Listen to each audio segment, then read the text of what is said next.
अस्सलाम वालेकुम। इस वीडियो के अंदर हम केस नंबर 4 स्टार्ट करेंगे और this is the most important case, क्योंकि नॉर्मली जो सवालात आएंगे वो इसी से रिलेटेड आएंगे आपके पास। तो कॉम्प्लेक्स थोड़ा ज़्यादा है पिछलों से, लेकिन still very easy to solve. And okay, so start करते हैं। तो पहले तो पढ़ लेते हैं क्या कहना चाह रहा है ये। तो case number 4 depends on the balancing of several masses rotating in different planes. तो अब मासेस भी डिफरेंट हैं और प्लेन्स भी डिफरेंट हैं, ठीक है। तो ये आपको डिफरेंट जो डिफरेंस समझाना है उसके लिए आपको दो फिगर्स बनानी पड़ेंगी। तो you can see there are many masses जिसके दरमियान डिस्टेंस है, तो इसका मतलब ये डिफरेंट प्लेन्स है। तो दिस मास 1 जो प्लेन है उसका ये है, and then this is another plane and so on, ठीक है। और डिस्टेंस वगैरह आपको सब दिखा दिए यहाँ पे। And on the right hand side is the side view जहाँ पे एंगल्स गिवन है कि किस एंगल पे है। तो ये तमाम जो मासेज हैं ये एक ही एंगल पे माउंट नहीं हुए हुए, आपको शो आसानी के लिए इसको एक ही जगह पे शो किया गया है। बट अगर आप इसको साइड व्यू देखेंगे तो हो सकता है कि वो किसी भी एंगल पे हो सकता है, वो depending. Next thing you can सी कि यहाँ पे हमने एक आर पी का नाम लिखा हुआ है which is reference plane.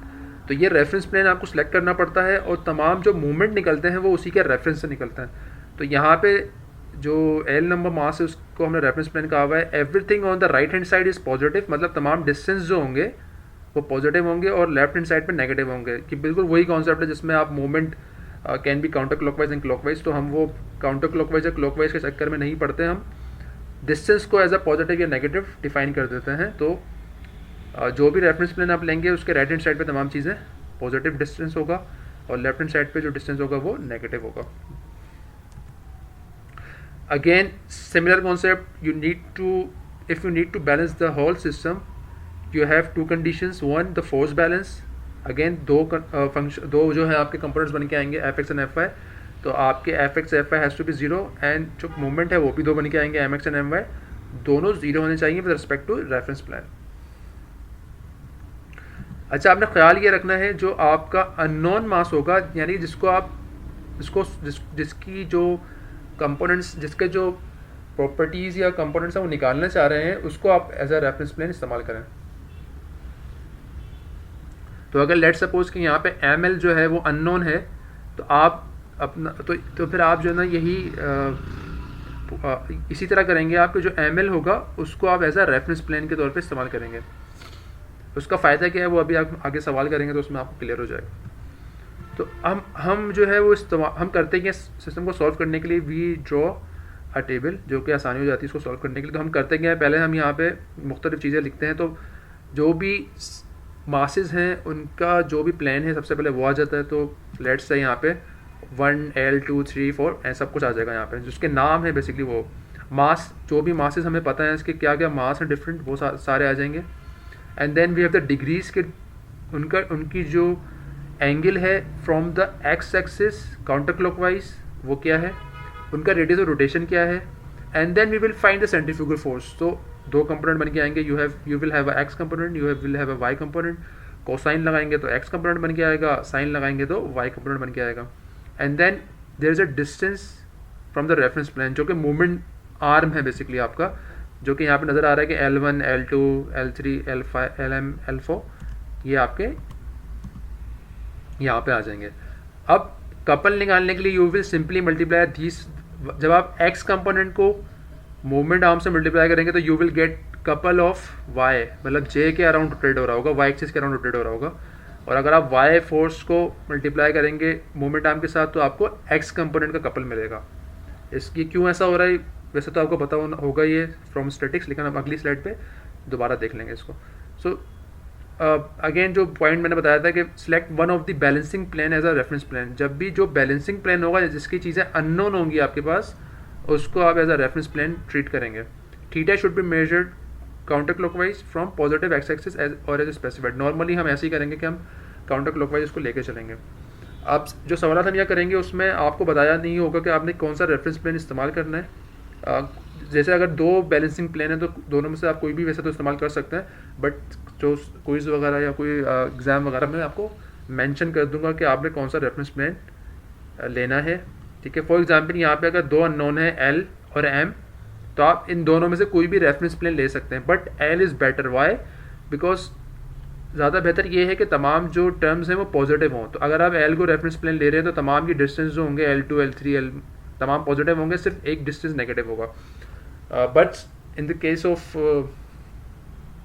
In the case of M, अगर आप एम को रेफरेंस प्लेन लेते हैं तो तमाम काफ़ी चीज़ें जो होंगी वो नेगेटिव हो जाएंगी। तो बेहतर ये है कि जो लेफ्ट हैंड साइड पे आपके पास बैलेंसिंग प्लेन है उसको आप एज अ रेफरेंस प्लेन ले लें। लेकिन एग्ज़ाम में मैं आपको बता दूंगा कि आपने कौन सा रेफरेंस प्लेन इस्तेमाल करना है। तो अगर आप 3D में देखेंगे तो दिस इज़ अ शाफ्ट, ये जो आपके पास ये रोटेटिंग शाफ्ट है, let's suppose this is a mass. तो अगर मैं इसको मोमेंट निकालना चाहूँ एट पॉइंट O, ठीक है, जो कि रेफरेंस प्लेन है बेसिकली आपका, you can see this is O। तो इस O पॉइंट के ऊपर, ये O प्लेन के ऊपर आप मोमेंट निकाल रहे हैं तमाम मासेस सेंट्रीफ्यूगल फोर्सेस का। तो आप इसको फोर्स, पहले तो आप ज़ाहिर सी बात है कि RO टू A का जो आपके पास पोजीशन वेक्टर बन के आएगा उसमें RX RY और RZ तीनों आ रहे होंगे, और जो फोर्स होगी वो सिर्फ दो ही कंपोनेंट है, ठीक है, FX एंड FY।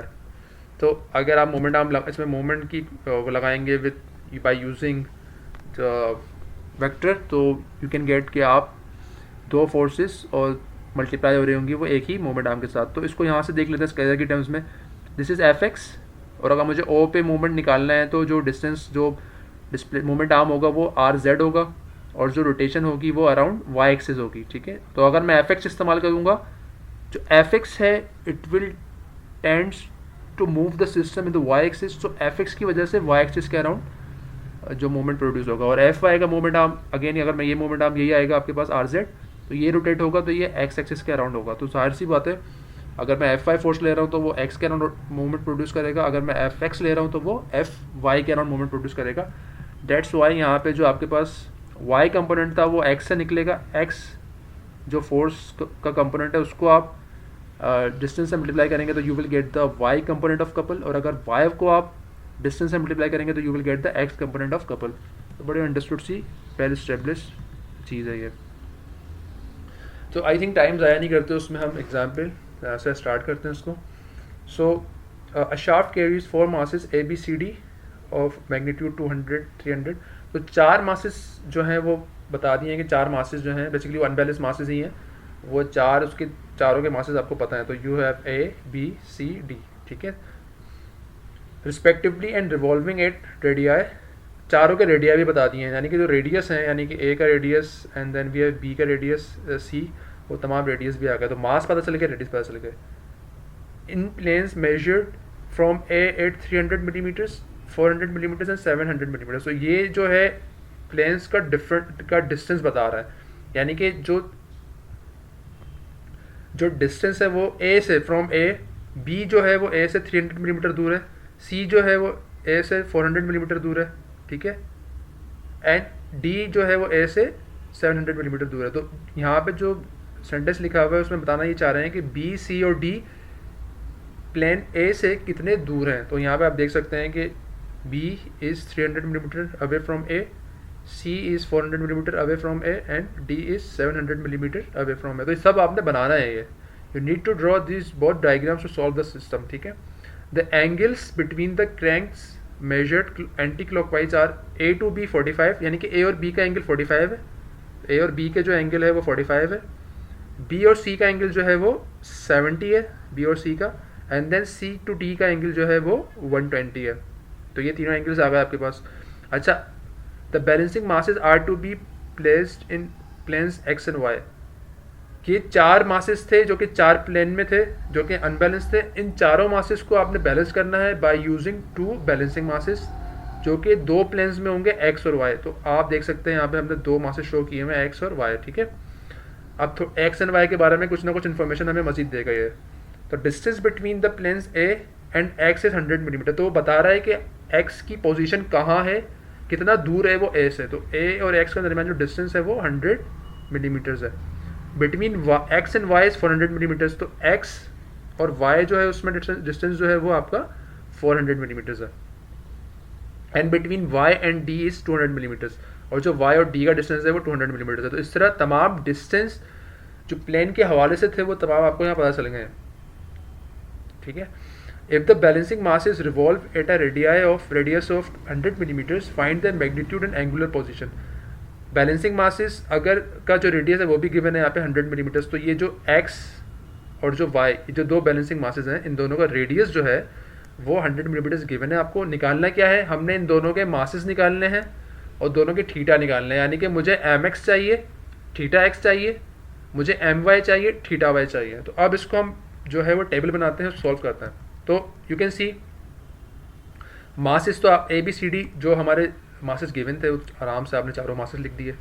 डिग्रीज आपने हमेशा एक्स एक्सिस से निकालना है. तो यहाँ जो एंगल्स गिवन थे, अच्छा यहाँ पे आपने जो भी पहला जो आपका मास होता है उसको नॉर्मली आप एक्स एक्सिस पे रख लेते हैं. मैं बता दूंगा, वैसे ये सवाल में गिवन नहीं है, लेकिन अपनी आसानी के लिए हम करते क्या है, जो पहला जो आपका डिस्टर्बिंग मास होता है जैसे ए था यहाँ पे, तो उसको हम एक्स एक्सिस पे रख दिया और बाकी तमाम उससे जितने जो भी एंगल गिवन है उतने एंगल पे उसको हम लगा देंगे.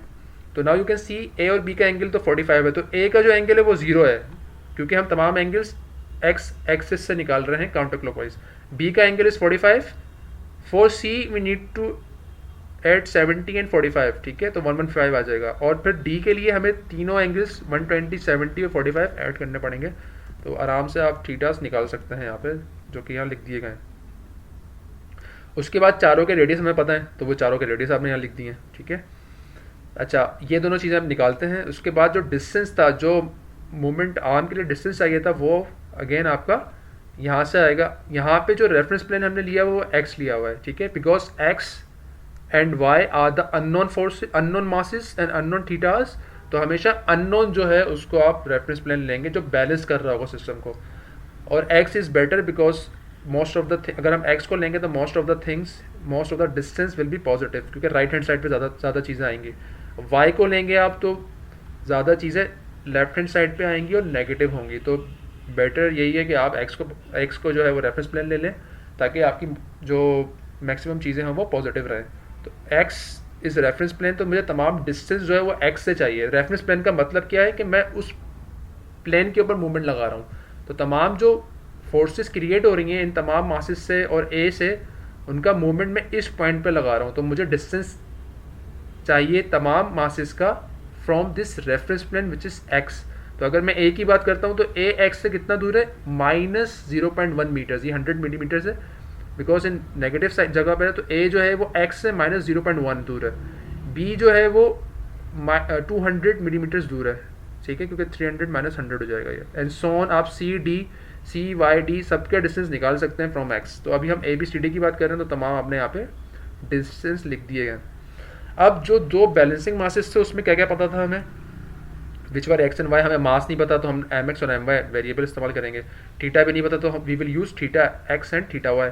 और रेडियस हमें पता है, जो रेडियस था सिस्टम का कि बैलेंसिंग मासेस का रेडियस क्या होना चाहिए, वो 0.1 मीटर्स यहाँ गिवन है, तो हम यहाँ पे 0.1 मीटर्स लिख देंगे.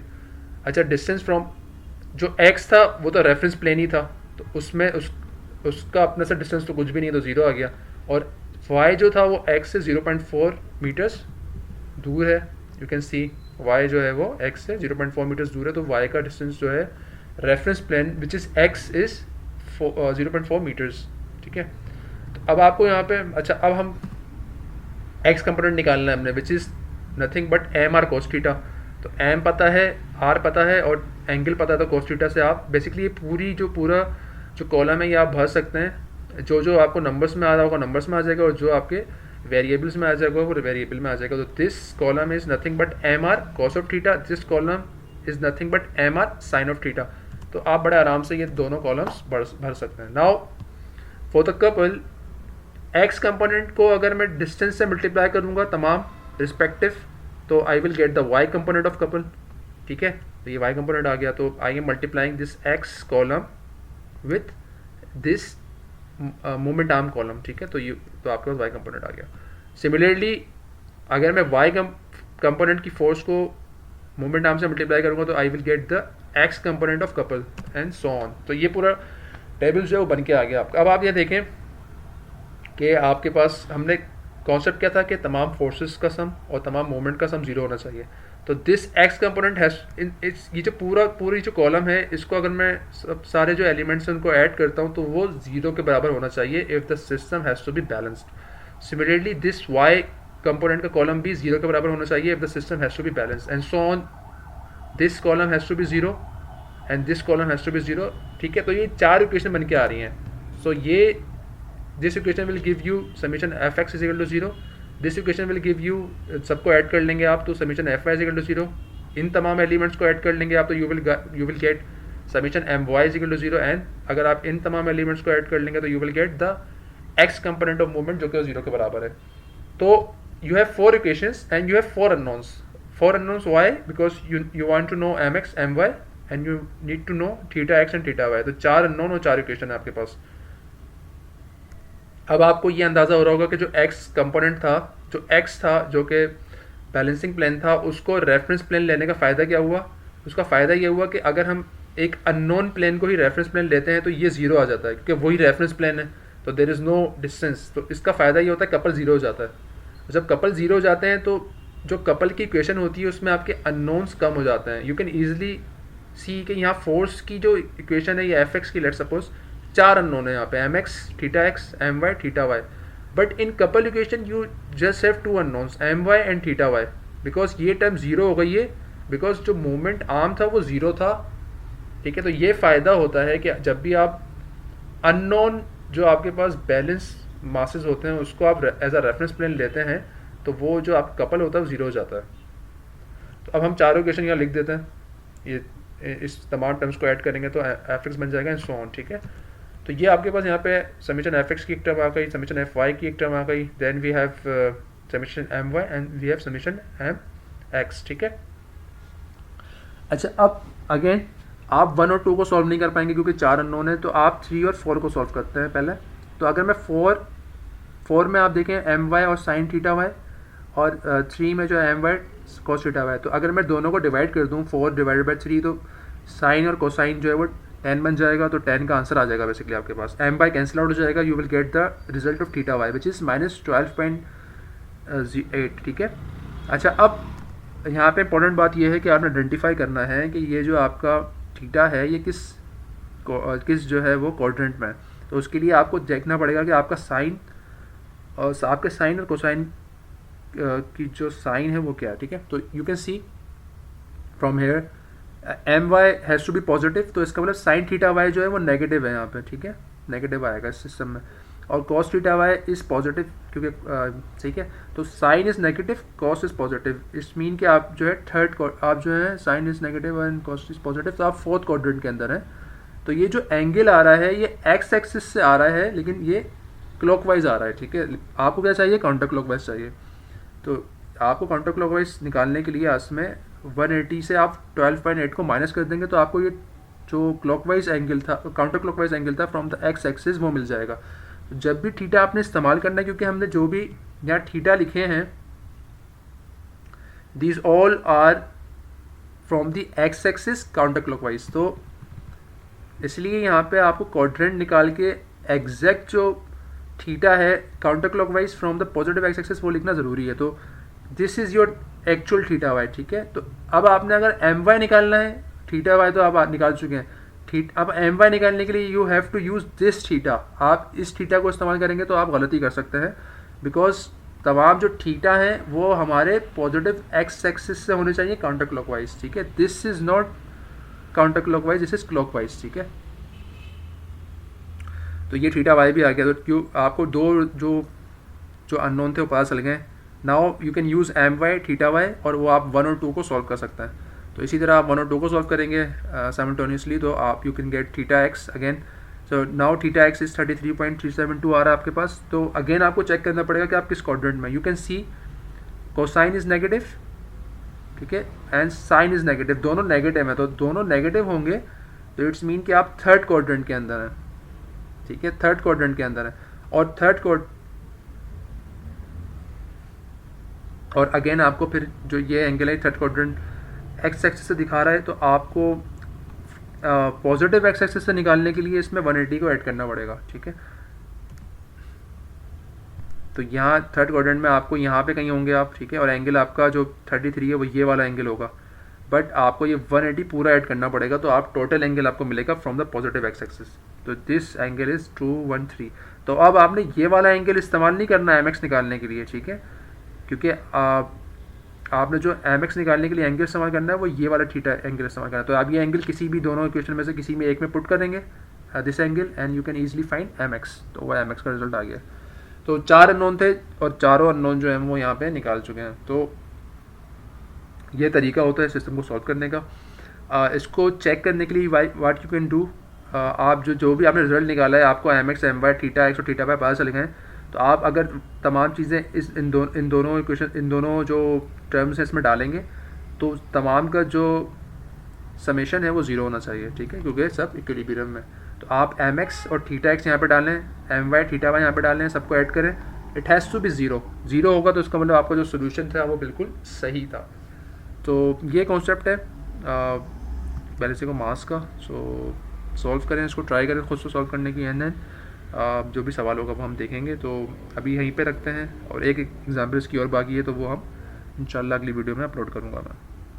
टेक केयर, अल्लाह हाफिज़।